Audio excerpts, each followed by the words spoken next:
Hello everyone, I'm very honoured to be here today and it's great to be around people that obviously love the river as I do. Thanks. I just got to press that one to move it on. Yeah, just click this one. That one, okay. My practice often looks at the issue of what museology calls the absence of evidence, and I think history in particular is often most interesting when it explores low-life experiences or all the things that people don't want to talk about in history. When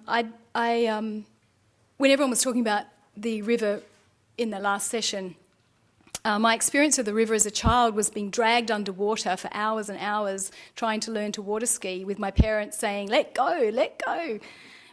So I think that has informed my practice on many levels. For many people, the Swan River, especially at night, is a place of peace and reflection. But it is also the best time to imagine what has happened under the surface. For the river hides many stories. It is fitting to remember the river can be perceived as a site of immersion and disappearance. And I'd just like you all to just try and imagine or remember yourself the last time you were actually in the river, if ever. You may have been pushed in, you may have chosen to swim, but just try and imagine the last time you were actually immersed in the river, because that is the feeling that I tried to get in this series of paintings. This is a painting called The Narrows, and these paintings were made around about 2004, 2005. And the orange material you can see there is red gum resin. I was trying to get a sense of using a material that could be found on the river. I was very influenced at this time by the work of a photographic artist an American artist called Ronnie Horn, and she made a photographic exhibition and a book called Another Water in 1999. And in it, she juxtaposed a series of photographs of the surface of the River Thames with footnote texts. So this is one of her photos, and this is one of her footnote texts. These texts not only made reference to the number of people from all over Europe who travelled to the River Thames, especially to commit suicide, but also included her poetic musings about the nature of water. Ex-District Inspector of the London Police, Simon Whittaker, now living in Perth, confirmed that the Thames has the biggest rise and fall in tides in Western Europe, so creates fast-flowing currents, especially around bridges. This virtually guarantees a successful suicide. He made the point that the deterioration of the body makes it very difficult to establish identity. Photographs are taken of every body found by the police, but they're never released to the public. And when I was doing research for this work, I found this really interesting point, because almost everything is available on the internet, except for pictures of drowned bodies. And so this led me to consider the ghost-like nature of drowning, and how, as an artist, I could represent drowning. I know you must all think I'm pretty weird by now, but this is the tangents that artists go down. The river was symbolic of the immersive nature of water bodies in general, and I began to imagine what was under the surface of my own river, the Swan River.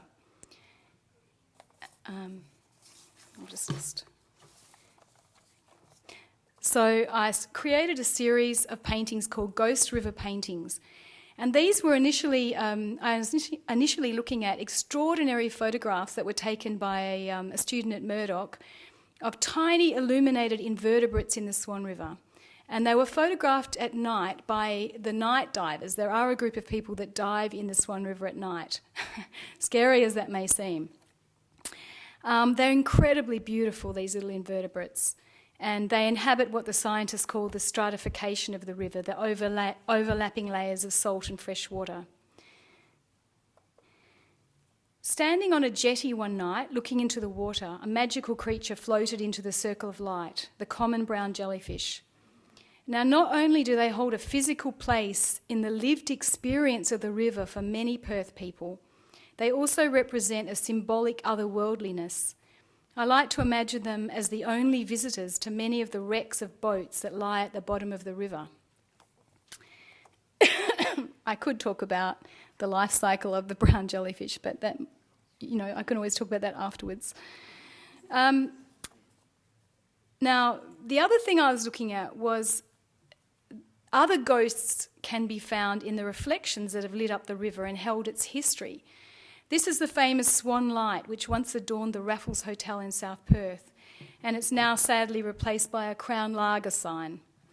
In 1995, it was classified by the National Trust, but it seems they could not save the lights. And I did try to find out what happened to the lights, and I heard they were just taken to a tip. The Swan Brewery lights, this is the passenger ship. There was also the Endeavour and the 150th Swan logo. And briefly, there was a small yacht as well. Many West Australians remember the lights of the ships on the Swan Brewery. Simple light globes strung together that work magic when reflected onto the river. And so the idea that lights and the reflection of the river hold a lot of our history is something that, I like to remember, I guess. This is a painting I did called Mercy Hospital. And I live around Maylands, just near the Maylands jetty, and I was obsessed with the Mercy Hospital lights, which shone into the river until very recently. They did also have a cross, but I left that out of this painting. I was just more interested in the Mercy sign. So that's another light.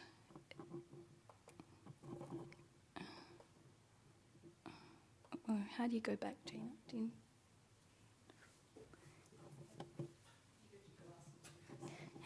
I seem to have jumped one.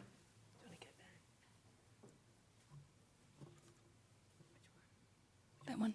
Yeah. Thanks. So this painting is called Victorian Baths, and I wanted to remind you of the many people who have suffered death by drowning in the Swan River. So there's been many drownings since the early days of the colony, and many suicides and attempted suicides.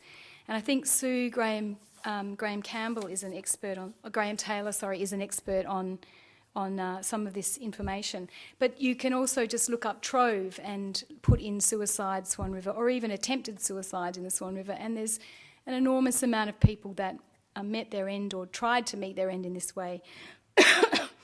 And along the river there's actually a marker. I'm sure all the sailors along here know it, called Suicide Point.